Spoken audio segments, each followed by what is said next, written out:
vous propose qu'on passe à la présentation du dernier projet de l'après-midi. C'est un projet qui concerne un projet mixte de 15 logements, environ à loyer modéré en centre-village. C'est une opération dense qui est bien intégrée dans un hameau rural sur un site en pente. Donc c'est vrai que chez nous, on retrouve aussi quand même pas mal de villages avec des pentes, avec des logements de forme intermédiaire qui possèdent un extérieur.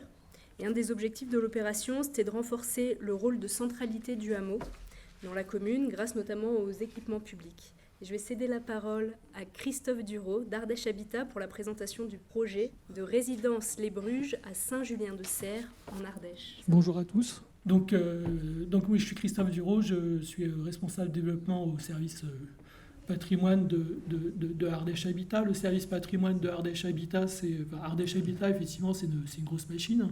Moi, je travaille au service patrimoine, et le service patrimoine, c'est 4 entités. Il y a les études préopérationnelles. Pour ma part, j'encadre la partie développement, c'est-à-dire qu'on travaille à la concrétisation des programmes. Bien que souvent les programmes soient à peu près les mêmes, on arrive aussi à des solutions assez différentes en fonction des territoires sur lesquels on intervient, puisque du coup, à chaque fois, on a affaire à une ville différente, à des élus sur le terrain qui sont différents, avec des architectes différents, et donc des enjeux qui sont différents. On a un service maintenance et puis donc un pôle marché. Donc Ardèche Habitat, c'est une grosse machine. C'est le bailleur social départemental donc, de l'Ardèche qui gère environ 6500 logements répartis sur l'ensemble du territoire, et qui existe depuis les années 50 et qui a eu différentes histoires, puisque du coup on a été regroupé avec l'office municipal d'Annonay. Et aujourd'hui on appartient à INSAC, donc une société anonyme j'ai oublié le nom, de coordination. Et donc on est regroupé avec différents bailleurs qui sont Orphéor pour Roanne, Dijon Habitat, qui est le plus urbain, qui vient de nous rejoindre actuellement dans la SAC, Mâcon Habitat et Bourg Habitat. Du coup, voilà, là, je vous ai mis la carte d'implantation. Donc, tout ce qui est enfoncé, c'est les communes sur lesquelles Ardèche Habitat intervient. Et donc, effectivement, on est gestionnaire de logements, mais pas que, puisque du coup, on possède aussi certains équipements qui sont, par exemple, une gendarmerie, des EHPAD, etc. Oui, effectivement, j'ai eu la chance de travailler sur un projet sur la commune de Saint-Julien-du-Serres. Saint-Julien-du-Serres, c'est une petite commune rurale qui est située, au nord de Bonnat, donc vraiment au centre de l'Ardèche. Donc une commune de 800 habitants, donc avec une jolie petite église classée monument historique, là pour le coup, donc, qui nous a fallu des échanges avec l'architecte des bâtiments de France. Et voilà, donc effectivement, pour cette opération, c'est la commune de Saint-Julien-du-Serres qui est venue nous chercher, mais qui avait effectivement une réflexion amont depuis de longues années sur le développement de leur commune. Alors oui, du coup, c'est vrai que du coup, j'ai plutôt une approche un peu moins poétique des projets. J'ai surtout une approche assez technique, puisque du coup, on s'occupe principalement du montage des opérations, du suivi et jusqu'à la livraison des locataires.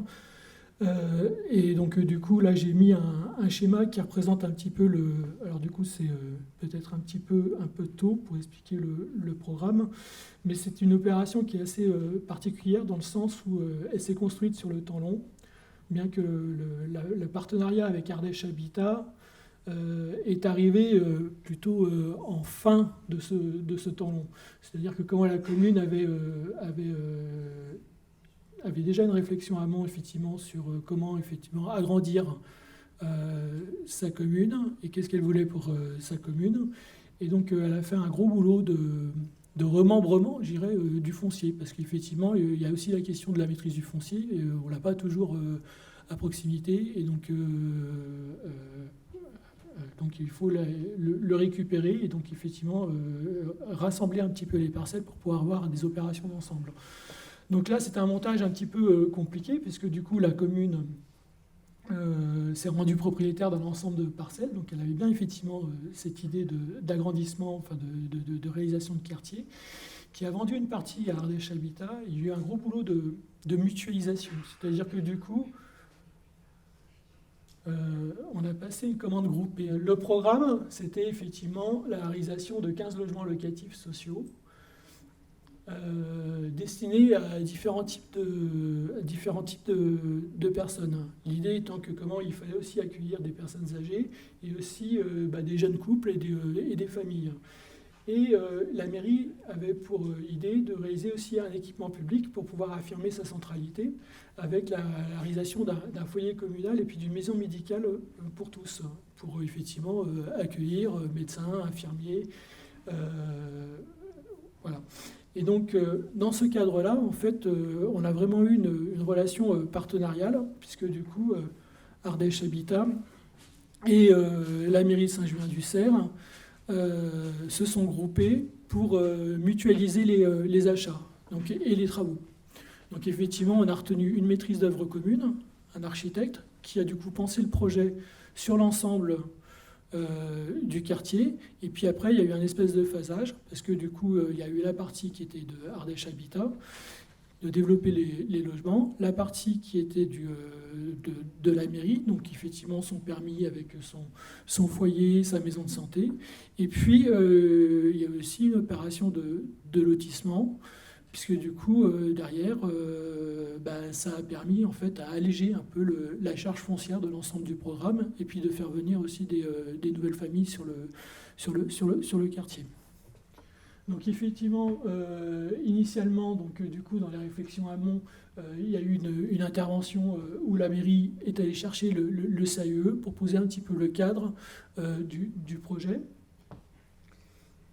Et puis par la suite, donc, elle a eu cette démarche d'acquisition foncière. Et donc, vous voyez, les études ont commencé en 2003. Et à partir du moment où Ardèche Habitat a été contacté par la mairie, ça c'est arrivé 6 ans plus tard, en 2009.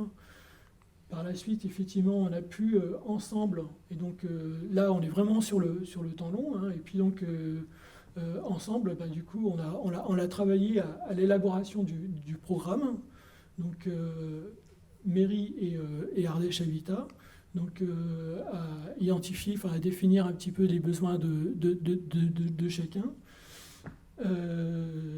Et donc du coup, sur la base de laquelle en fait on a établi un protocole d'accord sur l'ensemble du montage des programmes pour retenir donc effectivement une maîtrise d'œuvre commune, puis ensuite lancer une consultation commune entre Ardèche Habitat et la commune pour la réalisation des travaux. Donc 2003, le lancement des réflexions. 2009, le travail sur les définitions. La convention mise en place en 2010. Les demandes d'autorisation d'urbanisme. Alors effectivement, sur un projet de cette ampleur, il y a eu des permis et des déclarations préalables pour enfin livrer l'ensemble de l'opération en février 2013.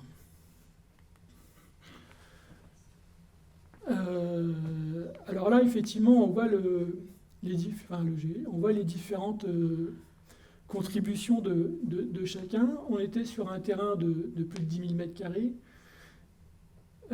ce qui nous a fallu effectivement une loi sur l'eau. Et un terrain, peut-être c'est intéressant de revenir un petit peu en arrière sur la photo aérienne du village pour comprendre un petit peu comment ça s'intègre. Je vais essayer de retrouver cette photo. Hop, voilà. Donc effectivement, on voit là sur le plan la situation de la réalisation du lotissement des logements Ardèche Habitat et de l'équipement communal. La mairie est un petit peu en contrebas. et la taille du village. Donc l'idée aussi, c'était de pouvoir répondre à une échelle adaptée à l'échelle du village, et c'est pour ça qu'effectivement on se retrouve avec des tout petits collectifs, mais là qui sont en fait une échelle un petit peu intermédiaire. Donc sur le plan masse, il y a une décomposition qu'on peut appeler en forme d'îlots pour la réalisation des logements, donc îlot 1, îlot 2, îlot 3, pour la réalisation des logements pour les personnes âgées, un îlot 4, un îlot 5 plutôt pour les familles, en contrebas et à proximité du centre-bourg. La réalisation de l'équipement communal qui permet d'affirmer la centralité du village, et un ensemble de terrains à bâtir, donc des terrains à bâtir portés par Ardèche Habitat et 2 terrains à bâtir portés par la mairie. En jaune fluo, en fait, ça a été les emprises qui ont été portées financièrement par la commune.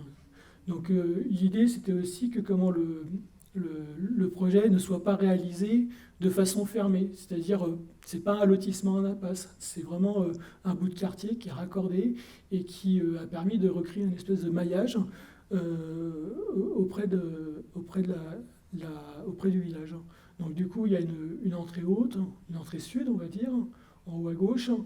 Il y a une liaison qui a été recréée en bas à droite. Et puis, il y a aussi un contact avec le centre-bourg, là où effectivement l'équipement communal est réalisé, avec un espèce de grande calade piétonne qui vient traverser l'ensemble de la résidence et qui permet de faire la liaison entre le haut et le bas. Le projet également, il a été construit en fait sur les courbes de niveau. C'est donc un terrain relativement en pente, fait de failles. Je ne sais pas si vous avez l'équivalent dans la Drôme. Les failles, c'est ce qu'on appelle les terrasses qui étaient végétalisées, enfin qui étaient en fait occupées par les paysans de l'époque. Donc du coup, ces failles, elles ont été conservées. Et donc on a assis, en fait, on a échelonné le projet de logement sur ces failles. Du coup, je vais vous montrer un peu ce que ça a pu donner. Alors effectivement, donc, c'est bien de le rappeler, l'équipe de Maîtrise d'œuvre était l'association de Violaine Arichamp Auteuil avec le cabinet d'architecture Tam Tam à côté de Benat.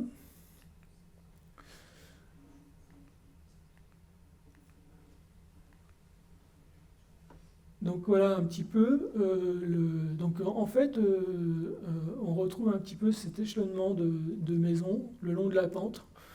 Mais l'idée, c'était ici effectivement de préserver un petit peu, de réaliser des ensembles, mais en même temps que chacun ait un petit espace extérieur privatisé, tout en essayant de minimiser les vis-à-vis. On avait une contrainte aussi, c'était la question de l'accessibilité.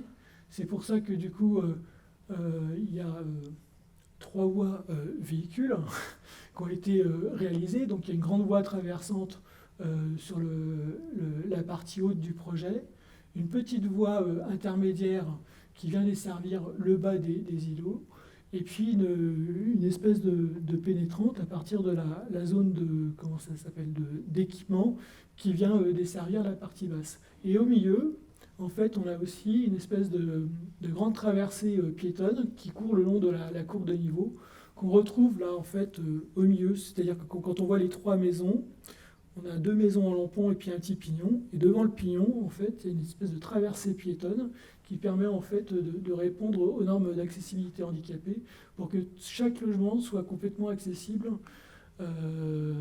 sur l'ensemble de la résidence, hein, et puis donc répondre aux besoins des personnes âgées. Donc voilà un petit peu. Voilà. Donc, du coup, là sur l'image, on retrouve là ce grand garde-corps qui vient traverser l'ensemble de la résidence. Et on retrouve un petit peu la décomposition des logements qui sont échelonnés sur le terrain. À droite, donc, cette espèce de grande calade qui court le long des failles.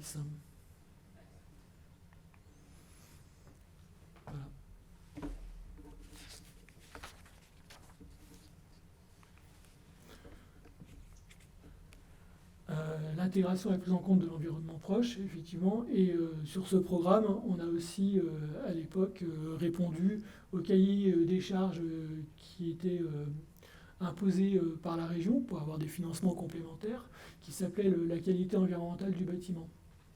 Donc du coup, on avait une grosse réflexion environnementale, puisque du coup, la qualité environnementale du bâtiment reprenait les concepts de la démarche HQE adaptée au logement. Donc on avait plusieurs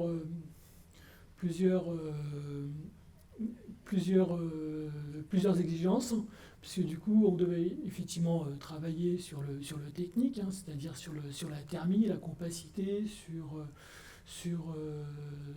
le chauffage, mais aussi sur l'aspect constructif, c'est-à-dire d'avoir des réalisations qui soient assez respectueuses et qui soient saines en termes d'environnement, et où il fallait effectivement limiter l'emploi des COV, des composants organiques volatiles dans l'espace. C'est pourquoi effectivement, du coup, on a retrouvé des fenêtres bois, du carrelage, des choses comme ça. En tout cas, on a complètement évité l'utilisation du PVC sur ce programme.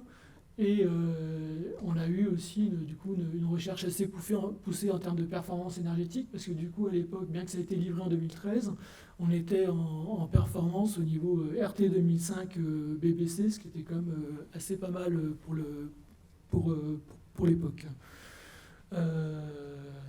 Puisque du coup, les logements étaient tellement économes, en réalité, du coup, avec juste une chaudière individuelle, on a fait des mini-chaufferies collectives, avec la taille d'une chaudière individuelle. C'est-à-dire que du coup, on a fait des regroupements, puisque du coup, on avait ces petits îlots, on avait des logements regroupés par 3 ou par 4, et ben, avec une chaudière individuelle, on nous permettait d'alimenter 3 ou 4 logements. Donc on était loin de la chaudière collective classique, super puissante. Les besoins étaient tellement peu importants. Du coup, c'est une opération qui a coûté à l'époque 1 950 000. On peut voir que du coup, la contribution... Alors ça, c'est sur la partie logement uniquement. On peut voir que l'État qui finance les logements PLUS et PLAI, donc les logements plus et PLAI sont des produits spécifiques. Hein. Donc le PLUS, c'est le produit locatif à usage social, et le PLAI, c'est le produit locatif aide d'insertion. Donc permettent d'avoir un petit peu de subvention au niveau de l'État, à hauteur de 2,79%. Une subvention de la région là, pour 45 000 € à 2,31%, donc au titre de la QB. On a eu une aide du 1%, donc ça aujourd'hui c'est Action Logement, donc à l'époque c'était le 1% patronal, donc pour 0,31%.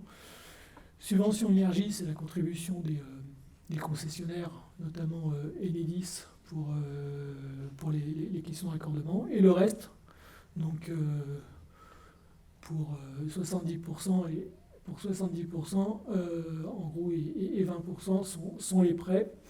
Et enfin, des prêts sur 50 ans. En fait, sur 40 et 50 ans. Et donc, en toute fin du programme, donc, du coup, les fonds propres d'Ardèche Habitat, donc là, pour une hauteur de 105 000 €. Il faut savoir qu'aujourd'hui, on met 35 000 € par logement pour faire des logements, ce qui n'était pas le cas à l'époque. Voilà, je crois que j'en ai à peu près fini avec ma présentation.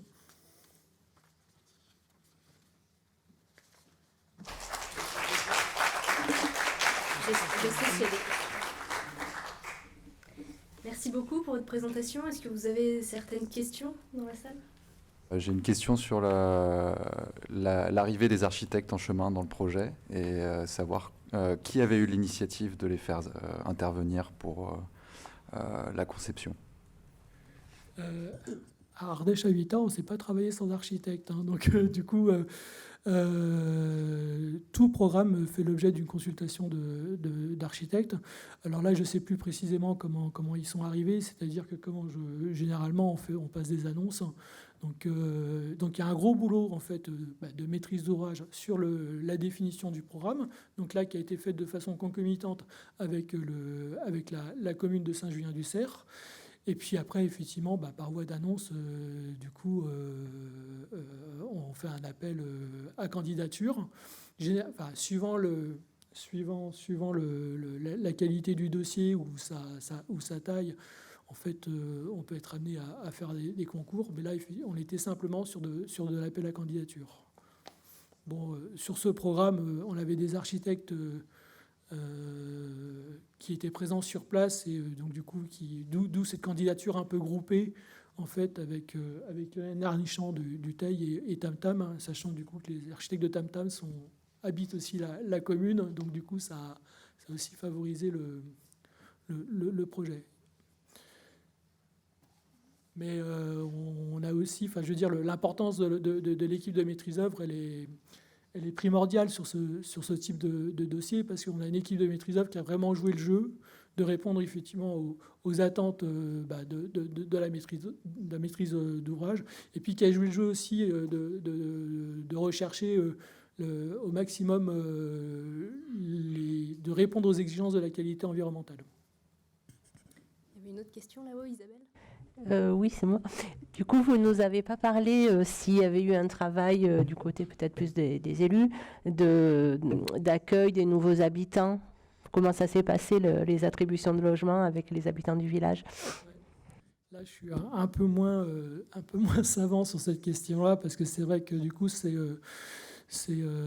passe plutôt par un autre service à Ardèche Habitat, qui est celui de la gestion locative. Donc, nous, on correspond avec la gestion locative, mais effectivement, il y a un travail amont qui se fait avec la commune. Alors, ce que je peux dire, c'est que souvent, on a conçu des programmes pour des personnes âgées qui, au moment de l'attribution, ne se voient pas forcément attribuer ces logements parce qu'il n'y a pas forcément de demande de personnes âgées ou ils n'existent plus.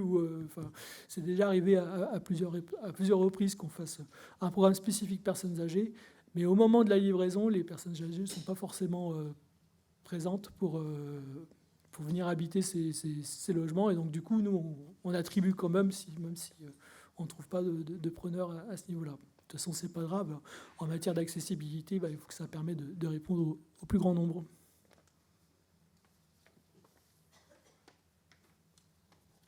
Est-ce que vous avez d'autres questions ?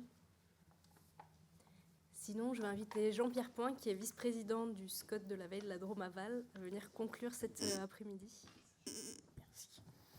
Bon, toujours dur de conclure. Bonsoir à tous. Avec mes excuses pour mon retard important sur cette conférence, dommage.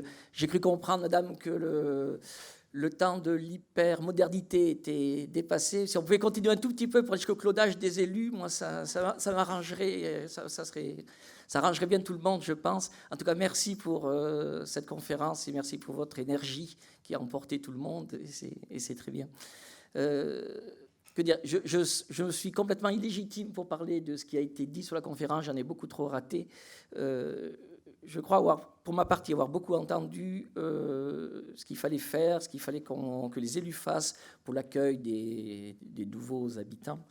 Je voudrais que les élus n'oublient pas aussi les habitants historiques qui n'ont pas forcément tout à fait les mêmes besoins ou les mêmes demandes que les nouveaux habitants que l'on voit arriver, qui sont essentiellement des urbains post-Covid, qui viennent chercher chez nous ce qu'ils ont perdu depuis très longtemps dans leur grande ville. Voilà, le rôle de l'élu, c'est aussi de faire un mélange de tout ceci pour pouvoir que tout le monde trouve sa place dans nos villes et dans nos villages. C'est parfois plus facile dans nos petits villages que dans les bourgs un peu plus grands de notre territoire. Dire aussi qu'un territoire ne vit que si les habitants peuvent y vivre convenablement, donc ne jamais oublier le volet économie quand même d'un territoire. C'est un peu mon gimmick, mais voilà, je ne veux pas qu'on oublie, même si on a catalogué notre SCOT de SCOT rural, on a quand même aussi une partie économie à maintenir. J'ai entendu une petite critique, je crois, aussi sur le SCOT, toute petite, que vous êtes arrivé trop tard pour le SCOT. Le SCOT, c'est un espace de discussion quand même important. On n'est pas avare de réunions comme celle-ci, de rencontres avec les habitants, de rencontres avec les élus. On a beaucoup travaillé sur 2 mandats déjà. Si on ne discutait pas de tout ça, on n'en serait pas là. Combien, Cécile? 7e année? 6e et bientôt 7e année d'élaboration d'un SCOT, ce qui peut paraître un peu long. Je rappelle que dans SCOT, il y a cohérence territoriale et que malheureusement, à l'heure actuelle, puisqu'il faut une validation des services de l'État, une cohérence signifie aussi quelques règles. C'est encore le cas, peut-être que dans quelques années, on aura des règles différentes, mais voilà, et forcément, qui dit règles dit qu'on ne contente pas forcément toujours tout le monde. Voilà, je ne veux pas être très long parce que j'ai retenu aussi 2 choses dans votre conférence. La première, c'est qu'il fallait qu'on crée des espaces ludiques, de convivialité, tout ça. Donc, je vous invite tout de suite là à aller prendre un apéritif ludique et convivial à côté. Et puis, une autre chose aussi, qu'il fallait beaucoup de silence. Alors, du coup, je me tais.